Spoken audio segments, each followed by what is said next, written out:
씨 뿌리는 자의 비유 누가복음 8장 4절에서 15절. 예수님께로부터 은혜를 받아 악귀와 빵에서 치유된 여인들이 자기 소유를 팔아 예수님과 제자들을 섬겼다. 이처럼 구속의 은혜를 받은 우리는 모든 것을 희생하면서 예수님을 섬길 수 있어야 한다. 이때 예수님께서 씨 뿌리는 비유로 심령의 상태를 무리에게 가르쳤다. 이 비유는 씨 뿌리는 자와 그 씨를 받은 4가지 토양, 그리고 결과에 대한 이야기로서 제자들이 그 비유의 의미를 물었다. 예수님은 하나님 나라의 비밀은 모든 사람에게 이해되지는 않는다고 설명하신다.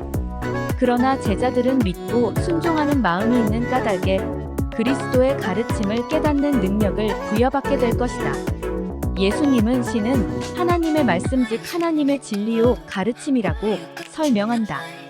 예수님께서 첫 번째로 말씀하신 길가에 뿌려진 씨는 교만하고 편견된 마음을 비유한 것으로서 말씀을 도저히 받지 못하는 사람이다. 두 번째로 돌밭에 뿌려진 씨는 시험이 올 때 말씀대로 살지 못하는 성령을 비유한 것으로 그들은 회개하지 않은 가운데 머물러 있다. 아마도 그들은 처음에는 분명하게 믿음을 고백했을지도 모른다. 생명이 있는 듯 보였으나 표면 아래에는 뿌리가 없었다. 가시 떨기에 뿌려진 씨는 믿음의 길로 잘 가는 듯 보였으나 그 길을 꾸준히 가지 못함으로 인해 참 신자가 아님을 드러낸 자로 이 생의 염려와 물질에 대한 욕심으로 말씀이 온전히 결실을 맺지 못하는 심령 상태를 비유하는 것이다. 욕심은 죄를 낳고 욕심의 결국은 사망에 이르게 한다. 마지막으로 좋은 땅에 뿌려진 씨는 마음이 착하고 참 좋은 신자를 가리킨다. 그들은 말씀의 씨앗을 잘 키워서 많은 열매를 맺는 참 성도의 심령을 가리킨다. 그들은 유순하고 순종적이었으며 참 그리스도인의 성품은 발전시키고 하나님의 영광을 위해서 일한다. 예수님의 말씀은 많은 열매를 맺을 수 있는 능력이 있지만 우리가 어떤 성령으로 말씀을 받느냐에 따라 이처럼 다르게 반응한다.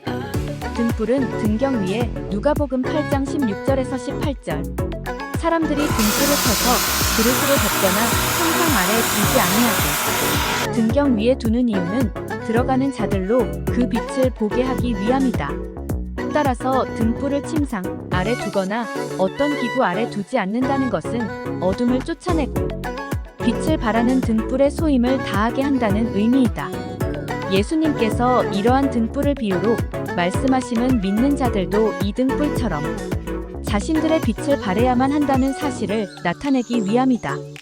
즉 믿는 자들이 거룩하신 하나님 말씀이 지배를 받고 그 가르침대로 살 때에 세상 사람들이 그 착한 행실을 보고 하늘에 계신 하나님께 영광을 돌리게 된다는 것이다. 이와 같이 믿는 자들은 불의 거짓 탐욕 우상, 숭배 등과 같은 세상의 어두움을 진리의 빛으로 비추어서 세상 사람들에게 그 추악한 죄의 모습을 깨닫게 하고 예수를 영접하게 할 책임이 있다. 우리는 이 말씀을 통해 과연 우리의 삶은 등경 위에 있는 등불과 같은 삶인가? 아니면 그릇으로 덮여져 평상 아래 놓여진 등불인가를 자성해 볼 필요가 있다. 예수님께서 진리의 빛 앞에서 이 세상의 모든 것은 숨은 것이 장차 드러나지 아니할 것이 없고 감추인 것이 장차 알려지고 나타나지 않는 것이 없느니라 17절 말씀하셨다. 이 말씀은 1차적으로는 세상 사람들의 불의가 성도들이 전하는 진리의 말씀, 즉 복음에 의해 드러나게 될 것을 가리키지만 궁극적으로는 최후의 심판날 악인들의 모든 죄악들이 확연히 드러나게 될 것을 예언한 말씀이다.